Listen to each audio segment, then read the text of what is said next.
आज हम राम और केवट संवाद हिंदी में बताने जा रहे हैं। तो चलिए शुरू करते हैं। जिनके वियोग में पशु इस प्रकार व्याकुल हैं, उनके वियोग में प्रजा, माता और पिता कैसे जीते रहे होंगे। श्री रामचंद्र जी ने जबरदस्ती सुमंत्र को लौटाया, तब गंगा जी के तीर पर आए।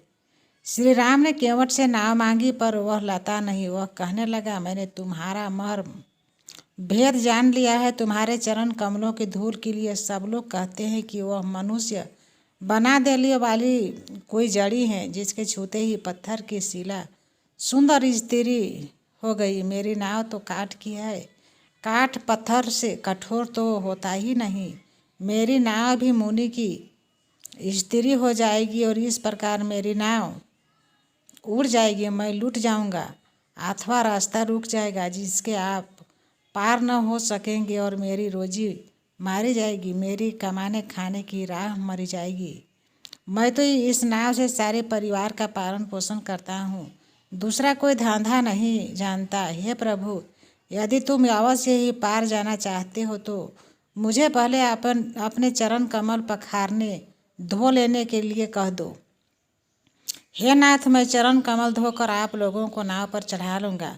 मैं आपसे कुछ उतराई नहीं चाहता। हे राम, मुझे आपकी दुहाई और दशरथ जी की सौगंध है, मैं सब सच सच कहता हूँ। लक्ष्मण, भले ही मुझ पर तीर मारे, पर जब तक मैं पैरों को पखार नहीं लूँगा तब तक तुलसीदास के नाथ, हे कृपालु, मैं पार नहीं उतारूँगा।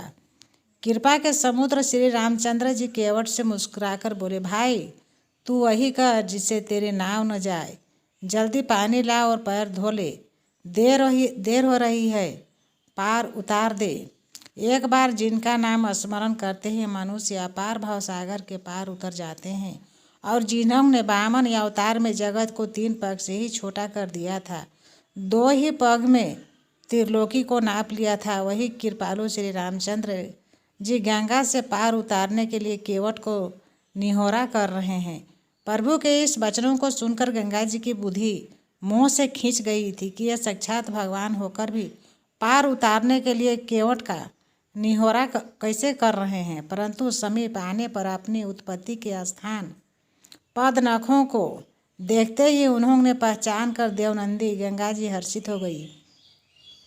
वे समझ गई कि भगवान नरलीला कर रहे हैं, इससे उनका मोह नष्ट हो गया है और इन चरणों का स्पर्श प्राप्त करके मैं धन्य हो जाऊंगी।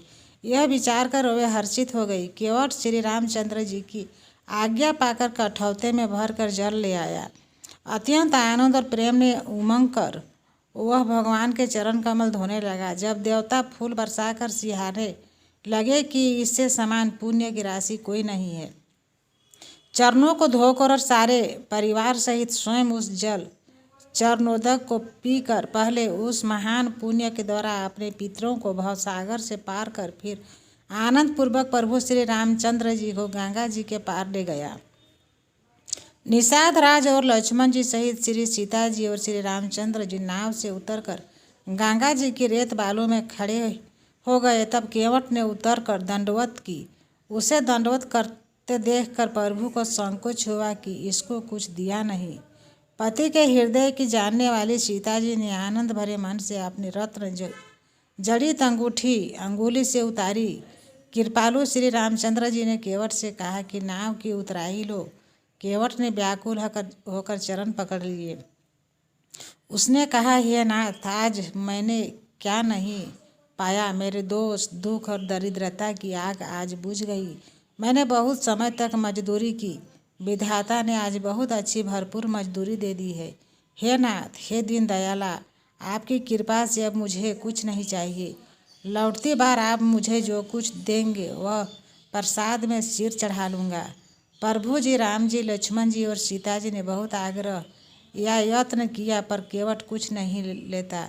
तब करुणा के धाम भगवान श्री रामचंद्र जी ने निर्मल भक्ति का वरदान देकर उसे विदा किया। फिर रघुकुल के स्वामी श्री रामचंद्र जी ने स्नान करके पार्थिव पूजा की और शिव जी को सिर ने नवाया। सीता जी ने हाथ जोड़कर गंगा जी से कहा, हे माता, मेरा मनोरथ पूरा कीजिएगा, जिससे मैं पति और देवर के साथ कुशलतापूर्वक लौटकर तुम्हारी पूजा करूँगी। सीता जी की प्रेम रस में सनी हुई विनती सुनकर तब गंगा जी के निर्मल जल में से श्रेष्ठ वाणी हुई, हे रघुवीर की प्रियतम जानकी सुनो, तुम्हारा प्रभाव जगत में किसी नहीं मालूम है। तुम्हारे कृपा दृष्टि से देखते ही लोग लोकपाल हो जाते हैं। सब सिद्धियां हाथ जोड़ तुम्हारी सेवा करती हैं। तुम अपने प्राणनाथ और देवर सहित कुशल पूर्वक अयोध्या लौटेगी। तुम्हारी सारी मनोकामनाएं पूरी होगी और तुम्हारा सुंदर यश जगत भर में छा जाएगा। मंगल के मूल गंगा जी के वचन सुनकर और देवनंदी को अनुकूल देखकर सीता जी आनंदित हुई। तब प्रभु श्री रामचंद्र जी ने निषाद राज गुह से कहा कि भैया आप तुम घर जाओ। यह सुनते ही उसका मुंह सूख गया और हृदय में दाह उत्पन्न हो गया। गु हाथ जोड़कर दीन वचन बोला, हे रघुकुल शिरोमणि, मेरी विनती सुनिए। मैं नाथ आपके साथ रहकर रास्ता दिखाकर चार कुछ दिन चरणों की सेवा करके, हे रघुराज, जिस वन में आप जाकर रहेंगे वहाँ मैं सुंदर पर्ण कुटी पत्तों की कुटिया बना दूंगा। तब मुझे आप जैसी आज्ञा देंगे। मुझे रघुवीर आपकी दुहाई है, मैं वैसा ही करूँगा। उसके स्वाभाविक प्रेम को देखकर श्री रामचंद्र जी ने उसको साथ लिया। इससे गुह के हृदय में बड़ा आनंद हुआ। फिर गुह निषाद राज ने अपने जाति के लोगों को बुला लिया और उनका संतोष करा के तब उनको विदा किया। प्रयाग पहुंचना, भरद्वाज संवाद, यमुना तीर निवासियों का प्रेम। तब प्रभु श्री रघुनाथ जी गणेश जी और शिव जी का स्मरण करके तथा गंगा जी को मस्तक नवाकर सखा निषादराज, छोटे भाई लक्ष्मण जी और सीता जी सहित वन को चले गए। उस दिन पेड़ के नीचे निवास हुआ। लक्ष्मण जी और सखा गुह ने विश्राम की सब सुव्यवस्था कर दी।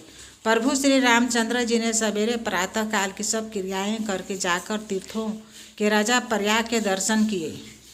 उस राजा का सत्य मंत्री है, श्रद्धा प्यारी स्त्री और श्री बैन माधवी सरीखे हितकारी मित्र है। सर पदार्थ धर्म अर्थ काम और मोक्ष से भंडार भरा है और पुण्यतम प्रांत ही उस राजा का सुंदर देश है। प्रयाग क्षेत्र ही दुर्गम मजबूत और सुंदर गढ़ किला है, जिसको स्वप्न में भी पाप रूपी शत्रु नहीं पा सकते। संपूर्ण तीर्थ ही उसके श्रेष्ठ वीर सैनिक हैं, जो पाप की सेना को कुचल डालने वाले बड़े रणधीर हैं। गंगा यमुना सरस्वती का संगम ही उसका अत्यंत सुशोभित सिंहासन है। अक्षय वट छत्र जो मुनियों के भी नहीं को मोहित कर लेता है। यमुना जी और गंगा जी की तरंगे उसके श्याम और श्वेत चौमर, जिनको देखकर ही दुख और दरिद्रता नष्ट हो जाती है। पापों के समूह रूपी हाथी के मारने के लिए सिंह रूप प्रयागराज का प्रभाव महत्व महात्म्य और कौन कह सकता है। ऐसे सुहाने तीर्थराज का दर्शन कर सुख के समुद्र रघुकुल श्रेष्ठ ही राम जी ने सुख पाया। इस प्रकार श्री राम जी ने आकर त्रिवेणी का दर्शन किया, जो स्मरण करने से ही सब सुंदर मंगलों को देने वाली। फिर आनंद पूर्वक त्रिवेणी में स्नान करके शिव जी की सेवा पूजा की और विधि पूर्वक तीर्थ देवताओं का पूजन किया। स्नान पूजन आदि सब करके तब प्रभु श्री राम जी भरद्वाज जी के पास आए। उन्होंने दंडवत करते हुए मुनि ने हृदय से लगा लिया। मुनि के मन का आनंद कुछ कहा नहीं जाता, मानो उन्हें परमानंद की राशि मिल गई है। मुनीश्वर भरद्वाज जी ने आशीर्वाद दिया कि उनके हृदय में ऐसा जानकर अत्यंत आनंद हुआ कि आज विधाता ने श्री सीता जी और लक्ष्मण जी सहित प्रभु श्री रामचंद्र जी के दर्शन कराकर मानो हमारे संपूर्ण पापों के फल को लाकर आंखों के सामने रख दिया है। कुशल पूर्वक मुनिराज ने उनको आसन दिए और प्रेम सहित पूजन करके उन्हें संतुष्ट कर दिया। फिर मानो अमृत के ही